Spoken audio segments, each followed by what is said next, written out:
Hello everybody. Today I am going to teach you the new shape of quilling flower, and you can see here how you can use the different shapes of quilling flowers on different things. Let's see how.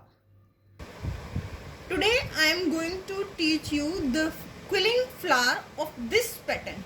Now to make this pattern you need one light color stripe like this, and then another dark color contrast color stripe like this, and then any dark color stripe like this, which will be half. So now how will you do this? First you take the dark color of the stripe, and then you have to do the basic quilling with this.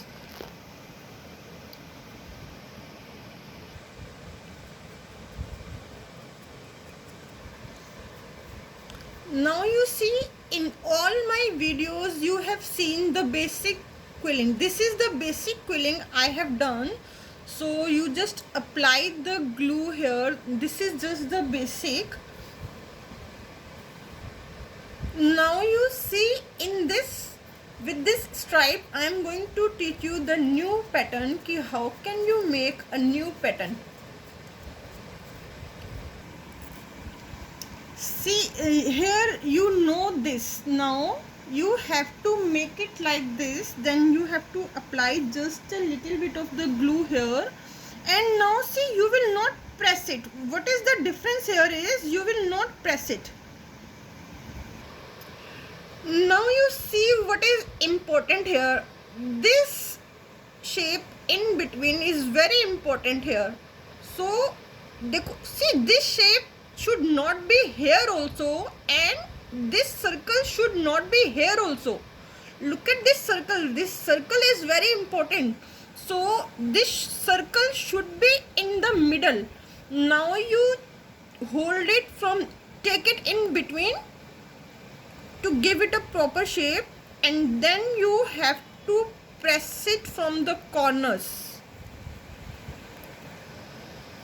This should be in between. This circle should be in between. You have to keep this circle. You look at this circle. This circle is important here because it will show you completely different pattern.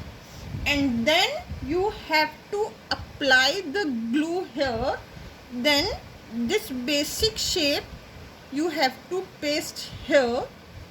So now you look here, this will give you a new pattern. See, this circle is important here. This circle is important here. Now you have to apply the glue here, and then take the contrast color of the stripe here like this. Now you have to wrap it. See, this is the half stripe I have taken. You have to wrap it here like this. And now at the end just apply the glue here and paste it, and your new pattern is ready here. This is new pattern. So you have to make the flowers in different patterns, and you can use it either on the pot or some other surfaces also. And thanks for watching my video.